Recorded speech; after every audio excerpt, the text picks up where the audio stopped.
오늘 말씀 마태복음 20장 앞부분의 그 포도원 품꾼들의 이야기는 천국에 대한 비유의 말씀입니다. 1절에 보면은 천국은 마치 품꾼을 얻은 포도원에 들여보내려고 이른 아침에 나간 집주인과 같다. 여기 본문의 집주인은 삭슬 주고자 품꾼들을 포도원에 들여보냅니다.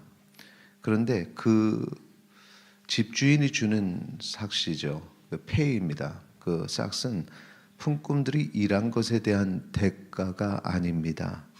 그 집주인의 배려입니다. 그래서 그 기준은 집주인이 세울 수 있고 그 품꾼들은 그 삭스에 대해서 감사하면 되는 것이죠. 노력의 대가가 아니라는 사실. 천국은 이와 같다는 것입니다. 우리가 천국에 들어가는 것은 노력의 대가가 아닙니다. 내가 자격이 있어서 들어가는 것이 아닙니다. 주님께서 허락하신 은혜다라는 사실을 기억하시기 바랍니다. 죄인과 약한 자, 약하다고 정죄하거나 죄인이라고 정죄하는 것, 그렇게 정죄하는 사람은 자신이 거룩하다고 주장하는 것과 같습니다. 그런데 하나님 앞에서 거룩한 사람은 없이 모두가 죄인이기에 천국에 들어갈 자격이 없는 것입니다. 그런데 예수 그리스도의 보혈로 죄인이 천국에 들어가게 되었으니 그것은 우리가 대가라, 우리의 노력의 대가다 말할 수 없는 것입니다. 20절 이하에 한 어머니의 요구가 있는데 그것은 야고보와 요한의 어머니로서 천국에서 아들들의 자리를 예수님 옆자리로 해달라는 그건 자리 청탁입니다. 21절 우리 같이 읽도록 하겠습니다. 예수께서 이르시되 무엇을 원하느냐 이르되 나의 이 두 아들을 주의 나라에서 하나는 주의 우편에 하나는 주의 좌편에 앉게 명하소서. 앞에서 천국은 하나님께서 우리에게 베풀어 주신 은혜다 했는데 여기서 말하는 것은 마치 내가 어떠한 요구를 할 만한 자격이 있어서 예수님 좌우 옆자리는 우리의 내 아들들의 자리 되게 하소서라는 요청입니다. 예수님의 답은 천국에서의 앉는 자리는 오직 하나님께서 예비하신다는 말씀입니다. 그리고 그 기준이 무엇이냐? 예수님이 마시려는 잔을 마시는 것. 자, 23절입니다. 같이 읽겠습니다. 23절입니다. 이르시되 너희가 과연 내 잔을 마시려니와 내 좌우편에 앉는 것은 내가 주는 것이 아니라 내 아버지께서 누구를 위하여 예비하셨든지 그들이 얻을 것이니라. 뒤에서 내 아버지께서 하나님께서 예비하신 자에게 주신다라는 것을 말씀을 하시는데 앞부분에 너희가 과연 내 잔을 마시려니와 라는 얘기를 하고 계시죠. 고난의 잔입니다. 겟세마네 동산에서 기도하실 때 만일 할만하시거든 이 잔을 내게서 지나가게 하옵소서라고 하실 만큼 이 잔은 고통스러운 잔입니다. 그런데 두 제자가 너무나 쉽게 22절에 보면 마실 수 있습니다. 이렇게 말합니다. 그냥 천국에 들어가는 것, 그리고 천국에서 예수님 옆자리, 높은 자리에 앉는 것, 그런 어떤 대가를 요구하기 위해서 그냥 쉽게 마실 수 있는 잔, 그것이 아닙니다. 주님의 이 잔은 고통의 길이고 고난의 잔을 마시는 것은 매우 힘든 일입니다. 순간순간에 마음에 무거운 짐이 있고 부담이 있는 길입니다.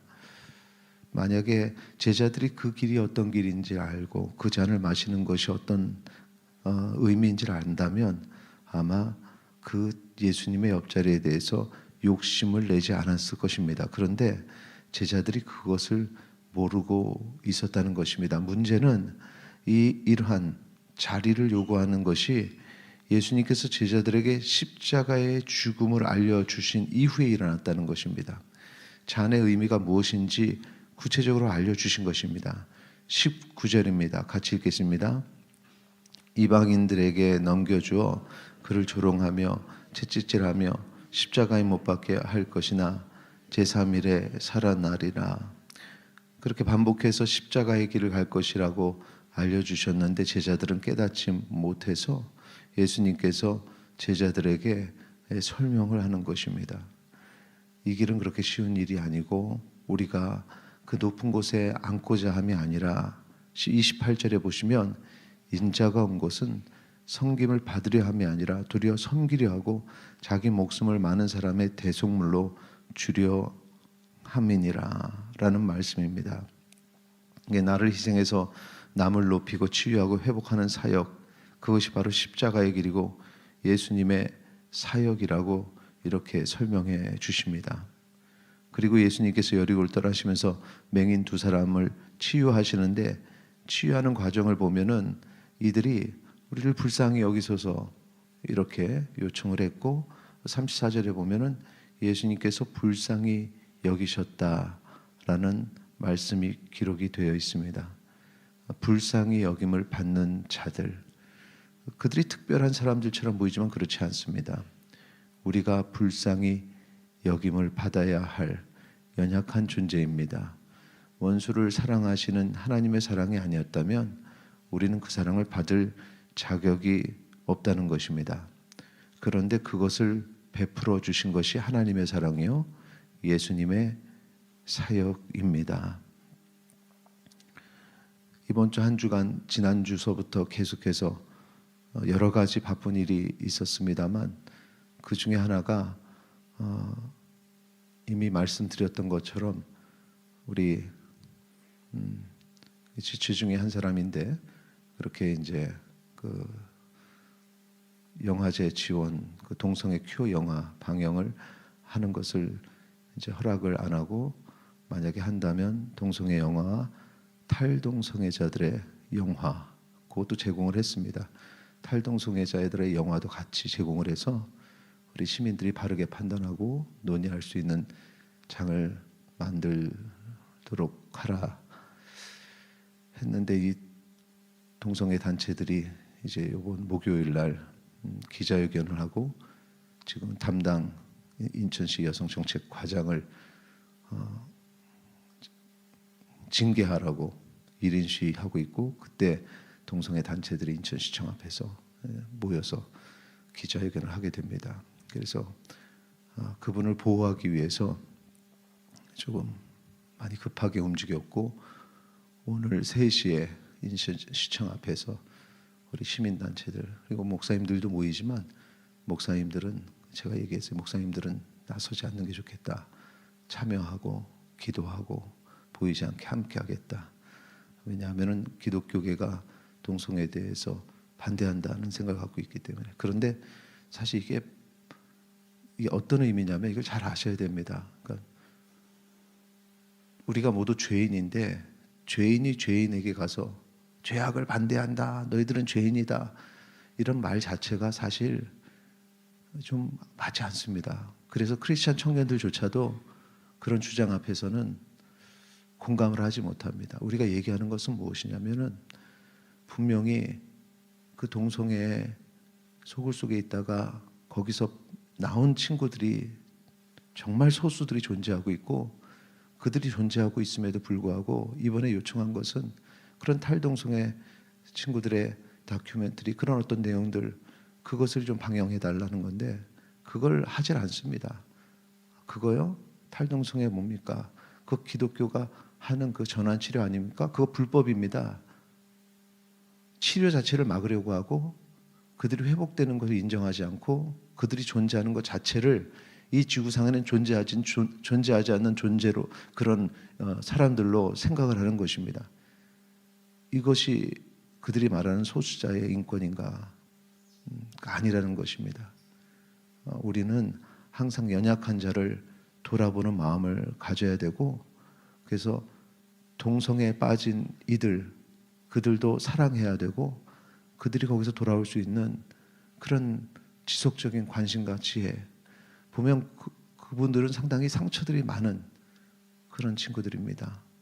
그 삶에 특별히 이 성정체성이 갖춰지는 시기에 여러 가지 가정의 문제들이 제 경험으로는 또 그걸 일반화한다 할 수 있기 때문에 제가 상담한 그런 대상을 보면 아버지와 어머니의 이혼으로 인해서 그 어떤 사랑의 궁핍함이 있었고 그런 어떤 속에서 그를 잡아주는 사람이 주변에 아무도 없었다는 것입니다. 그러한 친구들을 품어줘야 되고 그리고 또 그 속에서 살다가 나온 친구들 그런 탈동성의 친구들에게도 관심을 가지고 품어주고 그런 일을 하는 것이 바로 예수님의 사역입니다. 그러니까 예수님이 죄인들을 향해서 왜 죄 졌어 하는 게 아니라 죄인을 불쌍히 여기시는 예수님 그리고 그들을 품어주시는 그 사역을 예수님이 행하셨던 것입니다. 우리도 마찬가지입니다. 그 어떤 일을 할 때 나는 마치 자격이 되는 것처럼 그리고 주변에 죄를 짓는 사람들은 내가 정죄하는 그런 모습이 아니라 우리 모두 연약한 죄인이요 우리가 그들을 품어주지 않으면 그들은 갈 곳이 없다. 항상 그런 마음으로 살아가시기를 축원합니다. 천국에 간다는 건 내가 잘해서 보상으로 받는 상 이런 개념이 아니라 자격이 없는 우리에게 하나님이 주신 십자가 보혈의 은혜임을 고백하고 오늘도 그런 삶을 살아가시기를 축원합니다. 혹시 시간이 되시는 분들은 3시에 참여해 주시면 좋겠고 참여하지 못하더라도 기도해 주셔서 그런 보호하는 운동들이 이번에 봤더니 너무 그 조직 어떤 공식적인 조직 안에 이 동성애자를 얘기하는 게 아닙니다. 동성애를 조장하고 그것이 일반적이라고 그렇게 가르치려고 하는 그러한 세력들이 깊숙이 들어와 있습니다. 그런 것들이 이번에도 좀 많이 눈에 보였는데 그런 부분에 있어서 더욱더 기도해서 이번에 그렇게 드러난 것이 큰일이었고 그것이 그냥 계속해서 세금으로 동성애 영화제를 지원해 왔던 것이 이번에 지원을 하지 않았다는 큰 의미. 근데 모든 신문은 이걸 공격합니다. 인천시를 공격하고 있습니다. 그래서 시를 위해서 기도해 주시고 시민의 세금 몇 천만 원을 받는데 우리가 뭐라든 상관하지 말라. 세상 이런 게 어디 있습니까? 세금이 들어가면 그 어떤 우리 그 복지 사역들도 보면 철저하게 관리 감독을 하게 돼 있습니다. 근데 지금 이쪽에서 요청하는 거는 예술에 대한 검열이다. 왜 검열하느냐? 4천만 원이란 돈을 그냥 달라는 겁니다.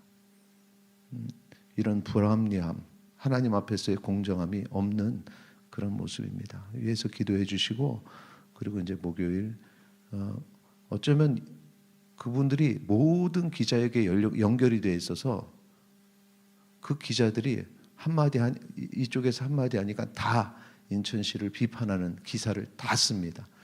그러니까 이게 인천시의 행정 세금을 바르게 쓴 거 잘했다라고 쓰는 기사가 한 줄 없습니다. 이런 현실입니다. 그래서 제일 힘든 사람은 그 일을 행한 장본인이 제일 힘들고 그래서 그를 위해서 기도해 주시고 그리고 또 이제 다행히 옆에서 돕는 그 시민단체 분도 크리스찬이에요.